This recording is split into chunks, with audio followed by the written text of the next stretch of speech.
if you're trying to navigate a guy like Joshua, where there are concerns about his chin, to a Fury fight, you don't put a puncher between him and the fight, which is apparently what Joshua wanted. Joshua wanted the fight. He got the fight. He got dropped. He got off the deck. He knocked him out. Yeah, but now we get Joshua Max, and Fury. Joshua AJ needs to get through the middle distance to the inside. He's not going to outbox him to the Absolutely not. The inside, but making Fury go back on his heels. Yes, but be physical there. You ain't got to necessarily be punching, but you have to, manipulate them arms. He's strong. Open up them palms, push Fury. You got to put your will on him and get him to go back. Bully him a little bit. But at the same time, when Fury wants to go forward and he make his mind up and go Kronk style, I just don't know too many that could stand up to that. Even when he got knocked down and then got up, in between the corner work, it's very hard. Sergio, them my guys over there, but I did not get that corner work at all. At one time, they were saying,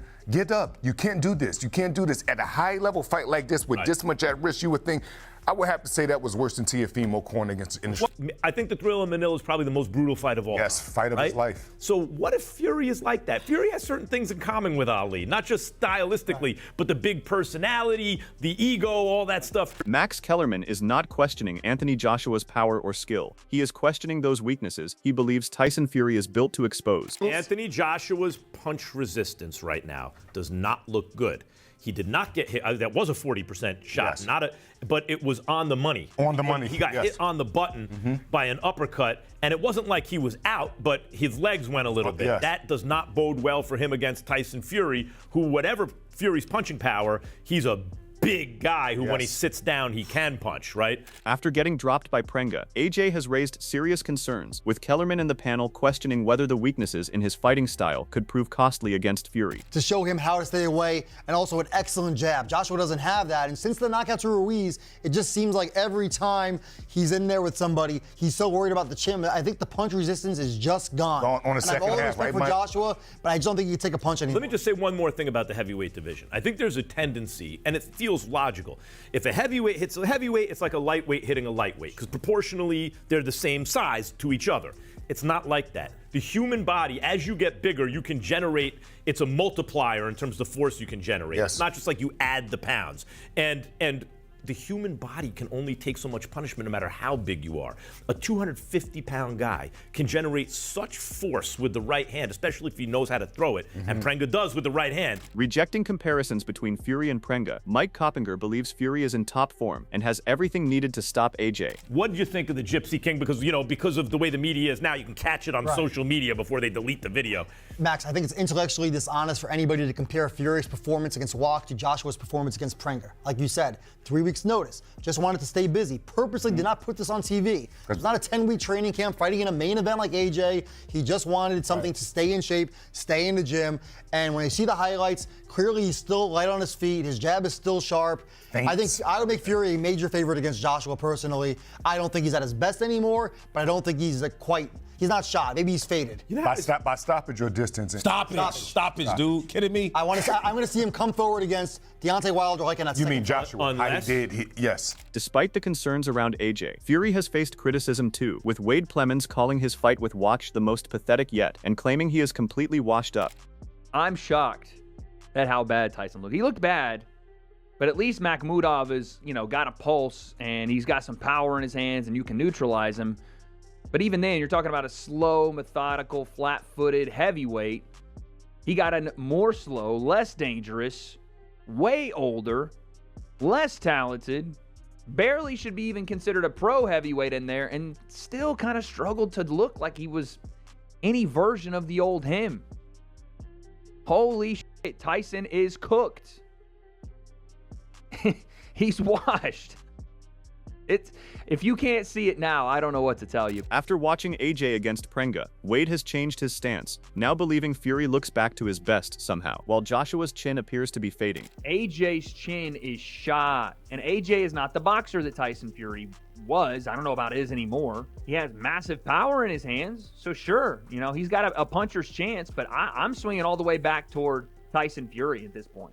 I really am. Because out of the two of them, I think Tyson has more in the tank than AJ does, which is crazy to say, but when I look at AJ fight and I look at him get put down 4 times by Daniel Dubois, 4 times, Gets put down twice by Christian Pringa. Put down by Andy Ruiz. Put down by Klitschko. I mean, he's been on the canvas a lot. And so has, by the way, Tyson Fury. But Tyson Fury still feels like he recovers quicker, or at least better, than AJ does. That fights he gets put down in, he somehow wins. But I just sit here and watch AJ, and I don't know if people are just not recognizing it. On the other hand, Max has also urged Fury not to underestimate AJ. He believes Joshua still has the power, toughness, and mindset to absorb Fury's shots, while continuing to threaten with his own. Max argues that overconfidence can be a dangerous mistake, comparing this matchup to Muhammad Ali against Joe Frazier, where overlooking an opponent almost always comes at a heavy price. So he stays aggressive with him. And Fury sleeps on Joshua a little, and Fury's been known to do that, right? Because he just thinks, by the way, Ali slept on Joe after 2 savage fights. The first one, maybe the most savage fight of all time. Going into the third fight with Joe Frazier. Muhammad Ali was like, everyone's like, champ, Frazier's done, don't worry about it. Ali didn't get into the best shape, thought he was going to stop Frazier early, hurt him early, thought he had him going out, and wound up in the most, I think the Thrill in Manila is probably the most brutal fight of all. Yes, fight of his life. So what if Fury is like that? Fury has certain things in common with Ali, not just stylistically, but the big personality, the ego, all that stuff. What if Fury looks at Joshua and goes, oh, this is going to be easy. I don't think and he will, Joshua Max. can take that shot and get inside on Fury. While many focus on AJ getting dropped in the opening round against Prenga, Roy Jones Jr. points to what happens next. He praises the way Joshua regroups in the second round, saying it shows incredible heart and mental strength. Jones even argues that if Andre Ward suffers the same first-round setback, the fight is over, making AJ's response even more impressive. Now, I got to give kudos to him because he came back off those 2 knockdowns and got through out of the second round. That was a beautiful thing. But I immediately started thinking, man, if this was Andre, I don't know if he get out this first round. I don't know if he get out this first round now because this would be something special. So I definitely had to think about you on that. And as soon as it happened, I said, oh my gosh. I said, wow. I said, boy, if this was Andre, this would be a problem right now. You feel me? So, you know. I can't say I didn't think that, man. I just had to share that with you because it did come over me. Yeah, I appreciate that. Shout out to Joshua, man. He, you know, man. He may go down, but he gonna always get up if he can. He got a lot of heart, man, and I got a lot of respect for him, man. And I want the Fury fight to happen. I think it got to happen right now, just given where they are in their careers. Alexander Usyk, who knows AJ better than most after sharing the ring with him, is already making his prediction. He believes this fight does not go the distance and expects a knockout before the final bell. Usyk remains confident in what Joshua still brings to the table and warns Fury that overlooking AJ could lead to a huge shock on fight night. What does the fight look like? AJ. Ooh. Right hands, knock him out.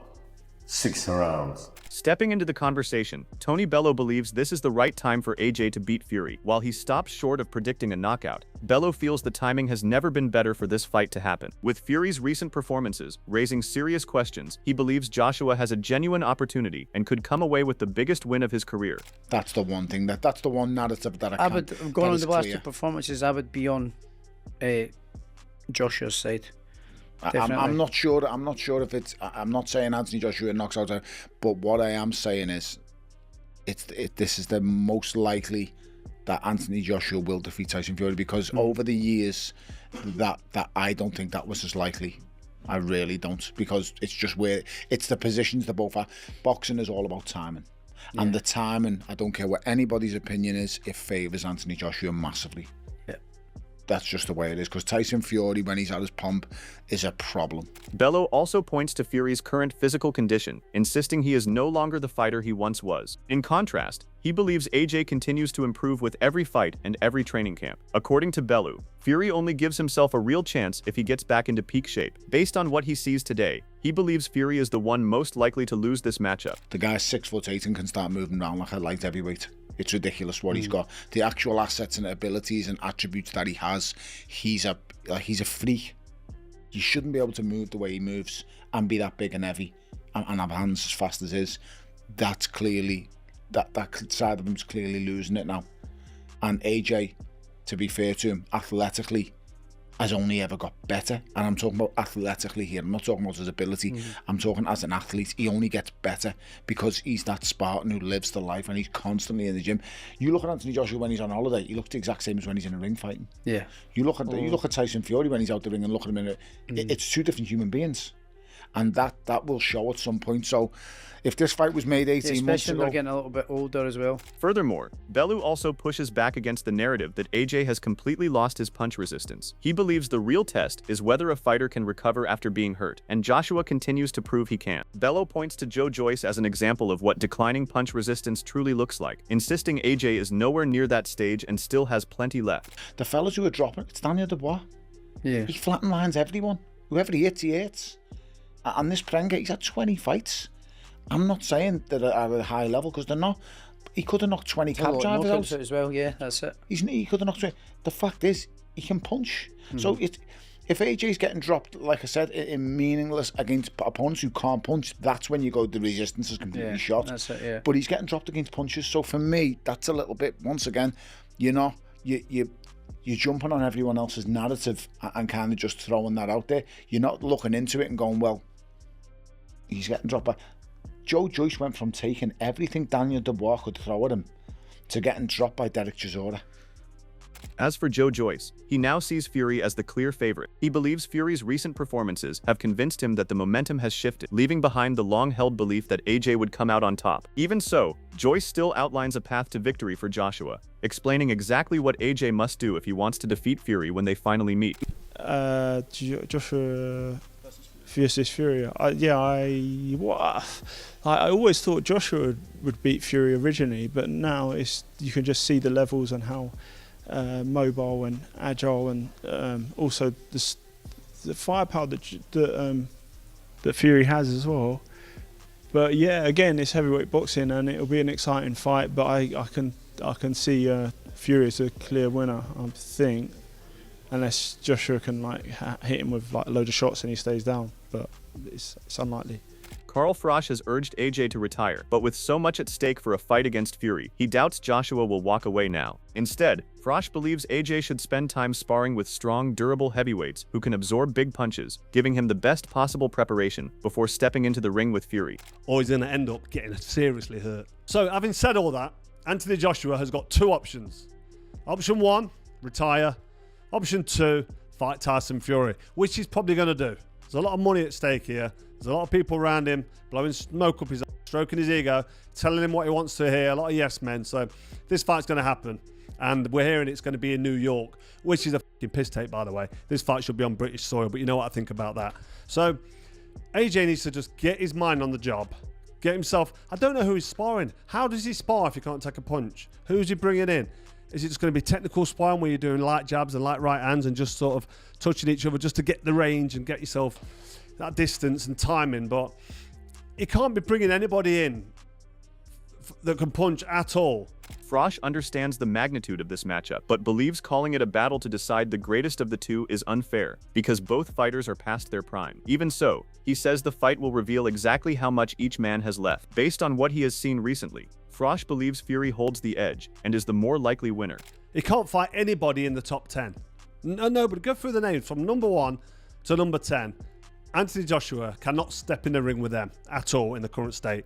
So this is a good fight to finish his career on, and it's a one and only. It's not a rematch job. I don't care how it goes. It'll be nice to see Tyson Fury and Anthony Joshua come together.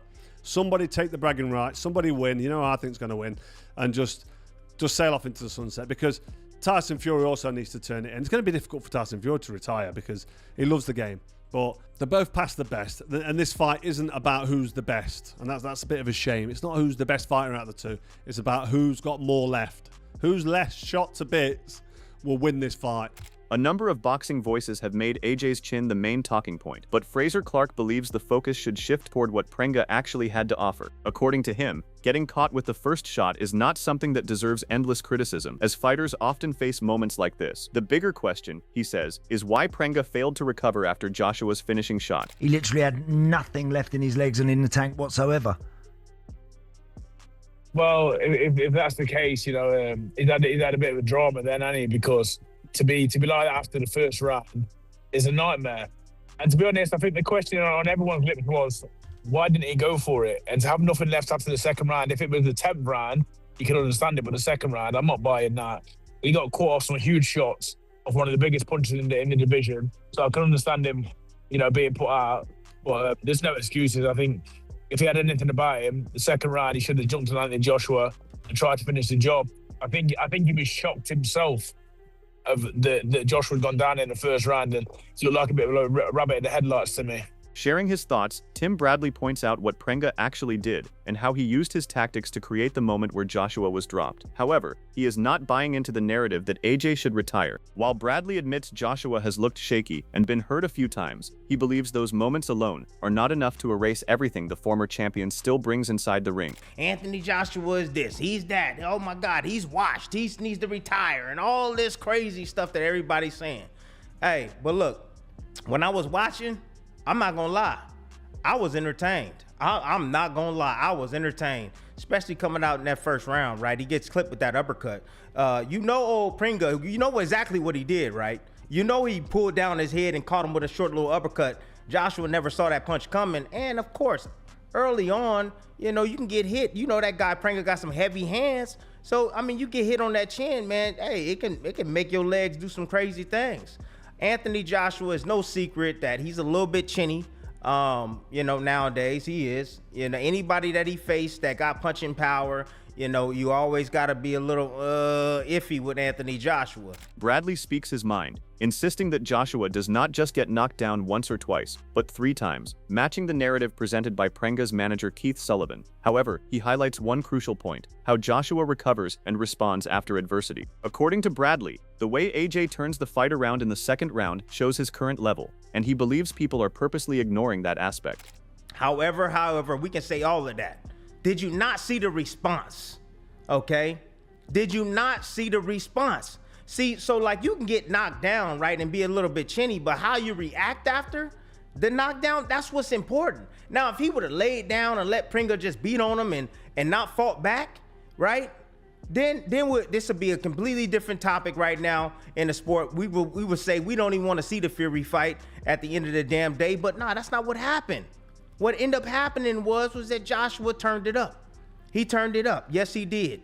In that second round, he recovered, right? Got caught. He went down twice. However, I'm going to say he went down 3 times, okay? Adding on, Bradley highlights that people are forgetting how vulnerable Fury has also been throughout his career. He points out that Fury has been dropped multiple times, even in a single fight, reminding fans to evaluate his performances with the same standard. Reflecting on recent outings, Bradley criticizes Fury's showing against Wash, describing it as a poor performance, and questioning the praise around him. What, y'all must have forgot, Fury chinny as hell too. Oh, y'all forgot? Oh, let me remind you, how many times did he go down against Deontay Wilder in a 3-fight span? Ooh, he went down a lot. Oh, he touched that canvas a lot.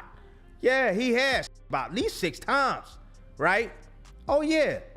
Oh, did y'all see that fight that Fury just had too? Oh, everybody like, oh, Fury looked good. He was boxing sweet. Fury looked like trash. It was a charity fight. He was in there fighting against a 40-something-year-old man that, you know what I'm saying? Look, this guy was here for a paycheck too. That was it. He was there for a paycheck, and he was going through the motions. Fury didn't look good. He looked slow. He looked out of sort. He was getting hit with right hands, people. One of the most debated points after the fight comes from Prenga's manager Keith Sullivan, whose explanation has divided fans. Many believe it sounds more like an excuse, but Sullivan insists there is more behind the result. He claims Prenga was not fully prepared because a severe illness kept him away from sparring for an extended period. According to him, that lack of preparation played a major role. Christian had gotten very sick leading up to the fight. He didn't spar or train for 2 weeks before he got to Jeddah. He had 102 fever, and he was in bed for 8 days straight. We brought a doctor into camp. He moved camp over to Dubai. So he brought a doctor in, drew some blood to make sure there wasn't something more serious going on. And they said he was just run down, and they thought it was a flu or a cold or something, and he would get over it. And it took 14 days. So we had the last 7 days before we went to Jeddah for training. We had a sparring partner there in Dubai who we didn't use at all because he just had we couldn't get him out of bed to go for a walk.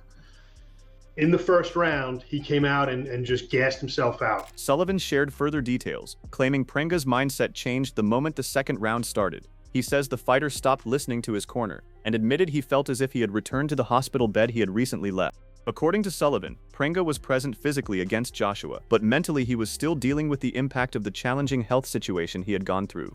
The instructions in the corner for the second round were continue what you're doing, keep the pressure on, keep pumping the jab, and when you have the opportunities, take them. Christian stood up off the stool to start that when that bell rang for the second round, and he said to me he felt like he was back in that bed that he was in for 8 days when he was gasping for air and had no energy. He was stunned what happened to him, like in an instant. He said it all came right back to him. And the lack of training, the lack of cardio that he wasn't able to do in the 3 weeks leading up to him, they caught him right at that moment. So in his head, he kind of changed the game plan from what he was instructed to do. He said to himself, I've got AJ's number.